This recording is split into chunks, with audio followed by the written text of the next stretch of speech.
Hello viewers, অনুরাগের ছোঁয়ার আজকের পর্ব নিয়ে আমি তোমাদের সামনে চলে এসেছি। তো চলো দেখে নিই আজকের পর্বে কি হতে চলেছে। দেখা যাচ্ছে দীপা পালাতে পালাতে অনেকটা দূরে চলে এসেছে। তখন ওখান দিয়ে অনেক লোকজনই যাতায়াত করছে, কিন্তু দীপা সবার কাছে হেল্প চেয়েও কারো কাছে হেল্প পাচ্ছে না। এদিকে চিন্তা করতে থাকে মায়ের কাছে যত তাড়াতাড়ি সম্ভব পৌঁছতে হবে। মা ওইভাবেই রাস্তাতে পড়ে আছেন। দীপা সমানে সবার জন্য সবার কাছে আর্তনাদ করে যাচ্ছে যে প্লিজ আমাকে হেল্প করুন দাদা, আমার মা ওখানে অসুস্থ অবস্থায় পড়ে রয়েছেন, প্লিজ হেল্প করুন। কিন্তু একের পর এক লোক শুনছে কিন্তু চলে যাচ্ছে, কেউ হেল্প করছে না, কেউ দাঁড়াচ্ছেও না গাড়ি নিয়ে। দেখা যাচ্ছে ঠিক সেই মুহূর্তে মিশকা আসে গাড়ি নিয়ে, কিন্তু দীপার সামনে আসে না, দীপার পেছন থেকে দীপাকে নাকে রুমাল দিয়ে দীপাকে অজ্ঞান করে দেয়। তারপর একটা গাড়িতে শুইয়ে দেয় এবং চলে যায় সেখান থেকে দীপাকে নিয়ে। মাঝে কারো একটার সাথে মিশকা ফোনে কথা বলে, যেখানে ও জানতে পারে যে চারিদিকে পুলিশ ফোর্স রয়েছে। বলে যে আমি এতগুলো ডেড বডির ব্যবস্থা করতে পারবো না, আর মিশকাকে পুলিশ আটকে রাখবে এটা হতেই পারে না, আমি আসছি যে করেই সম্ভব। এই সমস্ত কথা বলে মিশকা ফোনের মধ্যে। তারপর ফোনটা রেখে দিয়ে গাড়ি নিয়ে চলে যায় সেখান থেকে। এদিকে দেখা যাচ্ছে বাড়িতে সোনা চুপ করেই বসে রয়েছে। সূর্য অনেকক্ষণ ধরে স্যুপ খাওয়ানোর চেষ্টা করছে, অনেক কথা বলছে, কিন্তু কিছুতেই খাওয়াতে পারছে না। সোনা সেই চুপ করেই বসে রয়েছে, কোনো কথা বলে না কারোর সাথে। সূর্য চিন্তা করতে থাকে আমাকে সোনামাকে বাঁচাতেই হবে, যে করেই হোক বাঁচাতে হবে, আমাকে স্যুপটা ওকে খাওয়াতেই হবে। আবার চেষ্টা করতে থাকে সূর্য বলতেই থাকে সোনামা তুমি খেয়ে নাও, দেখো বাবারও তো কষ্ট হচ্ছে, বাবারও খুব খেতে পেয়েছে, তুমি না খেলে তো বাবা খেতে পারবে না, তাই না? তুমি খেয়ে নাও মা, স্যুপটা খেয়ে নাও, নাহলে তো শরীর খারাপ করবে। এরকমভাবে বলতে থাকে সূর্য। কিছুক্ষণ পর দেখা যায় সূর্য জোর করাতে সোনা জোর করে বাটিটা ছুঁড়ে ফেলে দেয়। সূর্য রেগে যায়, চিৎকার করে ওঠে সোনার উপরে। সোনা আবার কাঁদতে শুরু করে। তখন সূর্য বলে না না মা, কিচ্ছু হয়নি বলে আবার আদর করতে থাকে সোনাকে। বলে আই এম সরি মা, কিচ্ছু হয়নি, বাবা আর এরকম করবে না। সূর্য বলতে থাকে এটা আমি কি করছি, নিজের না পারাটা আমি একটা বাচ্চার উপরে চাপিয়ে দিচ্ছি, আমি একটা ফেলিওর, আমি কিচ্ছু পারি না, আমি বাবা হিসেবে ফেল, আমি স্বামী হিসেবেও ফেল, এমনকি একটা মানুষ হিসেবেও ফেল। এই সমস্ত কথা বলতে থাকে সূর্য আবার নিজের ক্ষতি করতে থাকে, নিজেকে চোট লাগাতে থাকে, এটা ওটা জিনিস ফেলতে থাকে। জয় চলে আসে। জয় বলে দাদা এটা তুই কি করছিস, কেন তুই নিজের ক্ষতি করছিস? সূর্য বলে দেখ আমি খাচ্ছি পড়ছি ঘুমোচ্ছি, আমি কারো কাজে আসছি, কোনো কাজে আসছি? আমি আসছি না, তাহলে আমি নিজেকে শেষ করে ফেলবো। আবার সূর্য নিজের মাথায় চোট লাগাতে থাকে, জয় সমানে সামলাতে থাকে। কিছুক্ষণ বাদে আবার সূর্য কল্পনা করতে থাকে যে সেখানে রূপাও চলে এসেছে, দীপাও চলে এসেছে। সূর্য সবাইকে আদর করতে থাকে, বলে আর কোনো চিন্তা নেই, আমরা চারজন একসাথে থাকবো, আর কোনো ভয় নেই আমাদের। জয়কেও বলে জয় দেখ সবাই চলে এসেছে, আর আমাদের কোনো চিন্তা নেই।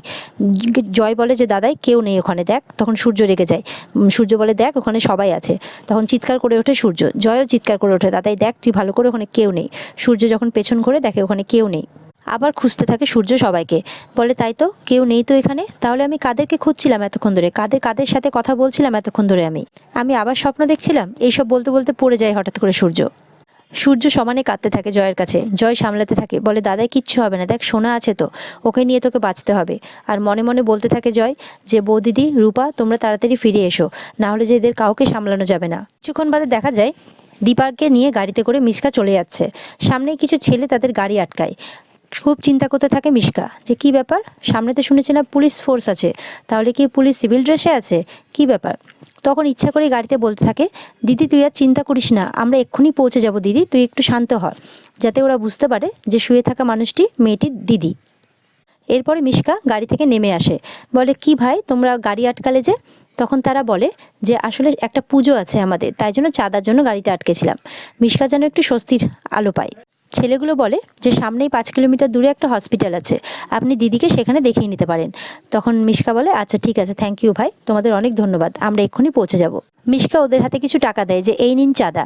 ছেলেগুলো কিছুতেই নিতে রাজি হয় না, যে না দিদি আমাদের লাগবে না, আপনি তাড়াতাড়ি যান দিদিকে হসপিটালে নিয়ে গিয়ে ভর্তি করুন। তখন মিশকা বলে আপনাদের কি বলে যে ধন্যবাদ দেবো, অনেক বাহানা করতে থাকে মিশকা। তারপর মিশকা সেখান থেকে চলে যায়। কিছুক্ষণ বাদে দেখা যায় সূর্য দীপা আর রূপার জামা কাপড়গুলো দেখছে আর মন খারাপ করছে, আর তাদের ছবিগুলোও বের করেছে, তাদের ছবিগুলোও দেখতে থাকে। ছবিগুলো দেখে বলে আমার কষ্টটা তোমাদের সামনেই প্রকাশ করতে পারি, কি করব বলো, সবার সামনে তো আর পারি না, বাইরে কোথাও গিয়েও পারি না। তোমাদেরকে কথা দিচ্ছি তোমাদের ইচ্ছে পূরণ হবেই, তোমরা যেটা চাও সেটাই হবে। সবার আগে আমি সোনামাকে সুস্থ করে তুলবো, আই প্রমিস ইউ। তোমাদেরকে খুঁজে বার করব আমি, এই বাড়ি না হলে তোমাদেরকে ছাড়া শূন্য। দীপা সূর্য তোমার জন্য অপেক্ষা করবে। রূপামা জানো আজকে আমার খুব মনে হচ্ছে যে তুমি আজকে আমার বাড়িতে আসবেই, আর কেনই বা আসবে না, এই দিনই তো আমার রূপামা পৃথিবীর আলো দেখেছিল, পৃথিবীতে এসেছিল। হ্যাপি বার্থডে রূপামা। এদিকে সূর্য মায়ের জন্য চিন্তা করতে থাকে যে কি ব্যাপার, মা এখনো আমাকে রিং ব্যাক করলো না। সূর্য ফোন করে চেষ্টা করতে দেখে। সূর্য চেষ্টা করে ফোন করার, কিন্তু ফোন ধরে না বা ফোনে পায় না। এদিকে দেখা যায় মিশকা তার মায়ের ফোন থেকে, মানে সূর্যের মায়ের ফোন থেকে সূর্যকে মেসেজ করছে যে সূর্য তুই চিন্তা করিস না, আমি ঠিক আছি। আরও লেখে মেসেজে, আমি কিছুদিনের জন্য একটা আশ্রমে থাকছি, মনের শান্তির জন্য। মন ভালো হলে আমি ঠিক তোমাদের কাছে ফিরবো। তোমাকে এখন সব ভুলে সোনাকে নিয়ে বাঁচতে হবে। আমাকে ক্ষমা করো, আমার এখন কথা বলতে ভালো লাগছে না, তাই এসএমএস করলাম, আমাকে ক্ষমা করো। এই কথাগুলো লিখে পাঠিয়ে দেয় মিশকা সূর্যকে তার মায়ের ফোন থেকে, কারণ তার মায়ের ফোনটা মিশকা তার কাছেই রেখেছে। অনেক বড়সড়ই মেসেজে লিখেছে মিশকা। মেসেজে আরও লিখেছে যে দীপা আর রূপাকে খুঁজতে বেরিয়ে কোথাও খুঁজে পায়নি তার মা, কিন্তু আশা ছাড়েনি। তবে খোঁজ করে যেটা বুঝতে পেরেছে যে দীপা আর রূপা কেউই পৃথিবীতে নেই। এই মেসেজটা পড়ে তো সূর্য খুব রেগে যায়, তার আবার মনটা খারাপ হয়ে যায়। ফোনটাকেও ছুঁড়ে ফেলে দেয় সূর্য, বলে এগুলো মিথ্যে, এগুলো আমি মানি না। আলমারিতে নিজের হাত মারতে থাকে, আবার পাগলের মতো করতে থাকে সূর্য, বলে এগুলো মিথ্যে, এগুলো কোনোটাই সত্যি নয়। কোথাও একটা ভুল হচ্ছে, মা ভুল জানে, কোথাও একটা নিশ্চয়ই ভুল হচ্ছে, ওরা বেঁচে আছে, আমি বলছি ওরা বেঁচে আছে, বলে আবার কান্নাকাটি করতে থাকে সূর্য। আমাকে সবাই এভাবে ছেড়ে কিছুতেই চলে যেতে পারে না, কিছুতেই না, আমি এগুলো বিশ্বাস করি না, আমি জানি আমার দীপা আর রূপা মা বেঁচে আছে। এদিকে দেখা যাচ্ছে বাসে করে পৌঁছে গেছে কলকাতা রূপাকে নিয়ে ফান্টুস আর বিন্দি। রূপার তো খুব মনটা খারাপ। ফান্টুস বলে, কি ব্যাপার, এতদিন পর তুই তোর বাবা মায়ের শহরে এসেছিস, বাবা মায়ের কাছে ফিরে যাবি, বাড়িতে ফিরে যাবি, তোর মুখে হাসি নেই কেন, মনটা খারাপ কেন তোর? রূপা বলে, জানো তো, রূপা খুব খুশি মনে মনে, কিন্তু অনেক ভয়ও পাচ্ছে রূপা তার মা আর দিদিভাইয়ের জন্যে। একটা দোকানে তালপাতা সেপাই রাখা আছে, লাট্টু জেদ করে, বাবা ওটা আমি নেব। তখন রূপা বলে চল। তখন রূপা লাট্টুর জন্য দুটো তালপাতা সেপাই নিয়ে দেয় ফান্টুস। রূপা বলে, এই তালপাতা সেপাইটা আমি হিংসুকুটিকে দেব। বিন্দি বলে, হিংসুকুটিটাকে? রূপা বলে যে ও আমার বোন, আজ ওর জন্মদিন, আমি এটা ওকে দেব। একটা দোকানে টিভিতে বলতে শোনে রূপা তার বাবাকে। তার বাবা বলছে যে হ্যাপি বার্থডে সোনামা, তুমি যেখানে, আপনারা প্রত্যেকে ওকে আশীর্বাদ করবেন। আর সোনামা, আমি জানি তুমি এই মেসেজটা দেখলে তুমি খুব খুশি হবে। রূপা দেখে যে তার বাবা শুধুমাত্র সোনার কথাই বলছে, তারও তো জন্মদিন, তার কথা একবারও বলছে না। এটা শুনে আর দেখে রূপার তো মনটা খুবই খারাপ হয়। বিন্দিরা জিজ্ঞেস করে, ইনি তোর বাবা তাই না রে? ফান্টুস বলে, মুখটা দেখলেই তো বোঝা যাচ্ছে। রূপা তখন বলে, আজকে তো আমারও জন্মদিন, কিন্তু বাবা তো একবারও আমার কথা বললো না। আমাকে একবার বাড়ি যেতেই হবে, বাড়ি গিয়ে দেখতে হবে যে বাবা কেন একবারও আমার কথাও বললো না, মায়ের কথাও বললো না। এদিকে দেখা যাচ্ছে পুরো বাড়িটাকে বেলুন দিয়ে সাজানো হয়েছে শোনার জন্য। আর রূপা আর দীপার নাম যাতে না শোনা শুনতে পারে, যাতে ও রিয়াক্ট করে বসে, এই জন্যই তাদের নামটা নেওয়া হচ্ছে না। কিন্তু টেবিলে দেখে যে একা সোনার কেক রাখা আছে, রূপার নামের কোনো কেক নেই। সূর্য তো খুব রেগে যায়, বাড়িতে বলে আজকে কি একা সোনার জন্মদিন, রূপার জন্মদিন নয়? তখন সূর্যের বাবা বলে, তুই একটু নিজেকে শান্ত কর, আর তুই তো জানিস ভালো করে যে রূপার নামটা আর ওর মায়ের নামটা যাতে ওর সামনে না আসে, নাহলে ও আবার রিয়াক্ট করবে। তার জন্যই তো আমরা খুব সাবধানে ওকে ভালো করার জন্য এই সমস্তটা করছি। শুধু আজকের দিনটা তুই চুপ করে থাক, একটু পরে গেস্টরা চলে আসবে। সূর্য দিকে জয়কেও বলে, দেখিস ভাই, আজকের দিনটা অনেক কষ্ট হবে, তবুও কিছু করার নেই, করতে হবে, যাতে রূপা আর দীপার নামটা কেউ মুখে না আনে, যাতে সোনামা কোনোভাবেই কোনো রিয়াক্ট না করে, একটু তুই দেখে রাখিস ভাই। সূর্য বলে, আজকে আমি সব কষ্ট সহ্য করে নেব, আমি অভিনয় করব, কিন্তু তোকে হারাতে পারবো না মা, কিছুতেই পারবো না। কিছুক্ষণ বাদেই দেখা যায় বিন্দি, ফান্টুস সবাই রূপাকে তার বাড়িতে নিয়ে চলে আসে। রূপা দেখে চারিদিকটা বেলুন দিয়ে সাজানো, আর ছবিতে শুধু সোনার ছবি, রূপার ছবি নেই। সেটা দেখে তো রূপার মনটা আরও খারাপ হয়। বিন্দি বলে, কি রে, তুই বাড়ির ভেতরে যাবি না? রূপা বলে, দেখো বিন্দি মাসি, এখানে তো শুধু আমার বোনের ছবি, আমার তো কোনো ছবিই নেই, এখানে তো কোথাও রূপার নামও লেখা নেই। বিন্দি বলে, সত্যিই তো, এরকমটা কেন হলো বলতো? ফান্টুস বলে, তুই এক কাজ কর মা, তুই ভেতরে গিয়ে দেখে আয়, আমরা এখানেই আছি। তখন রূপা বলে, রূপা একা কেন যাবে, তোমরাও চলো। বিন্দি বলে, কি করবে ফান্টুসদা, রূপার কথায় যাবে নাকি? ফান্টুস বলে, কি বলছিস তুই এসব, দেখছিস কত বড় লোক ওরা, কত বড় বড় সব আভাব ওদের, কত বড় বড় ব্যাপার ওদের, আর আমরা কিভাবে যাব বল? ফান্টুস বলে, তুই যা। বিন্দি বলে, না না না, দেখছো না কত বড় বড় ব্যাপার এদের, না না, আমরা কেমন কেমন জামা কাপড় পরে এসেছি, না না, আমরা যাব না।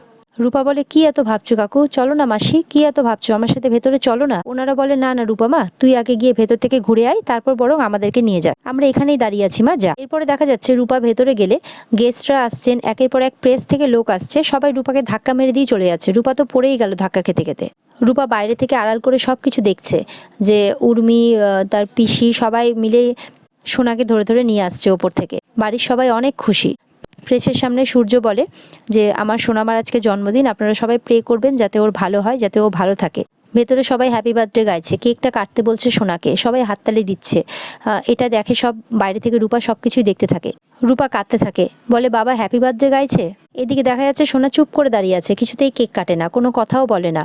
সূর্য বলে, কি হলো সোনামা, সবাই দাঁড়িয়ে আছে, তুমি কেকটা কাটো। প্রেস থেকে একজন প্রশ্ন করে বসে, ডক্টর সূর্য সেনগুপ্ত, আপনার তো আজকে আরেক মেয়ে রূপা আর আপনার ওয়াইফেরও জন্মদিন দীপা, ওরা সব কোথায়? বাড়ির সবাই তো চুপ করে যায় যে এবার কি বলবে, কারণ সামনে তো সোনা, ওকে তো সামলাতে হবে, ওদের নাম শুনলে তো আবার রিয়াক্ট করবে। এদিকে দেখা যাচ্ছে সোনা কেক সমস্ত সাজানো গোছানো সব কিছু ছুঁড়ে ফেলে দিল। ফেলে দিয়ে যখনই ওখান থেকে পালাতে যাচ্ছে তখনই সূর্য বলে, কি হয়েছে মা, কি হয়েছে তোমার? সোনা চুপ করে দাঁড়িয়ে থাকে আর কাঁদতে থাকে, কোনো কথা বলে না। উর্মি বলে, আমি যেই ভয়টা পাচ্ছিলাম ঠিক সেটাই হলো। জয় বলে, বৌদিদি আর রূপা যদি না ফেরে সোনাকে তো বাঁচানো যাবে না। সূর্য বলে, কার কথা বলছিস তোরা?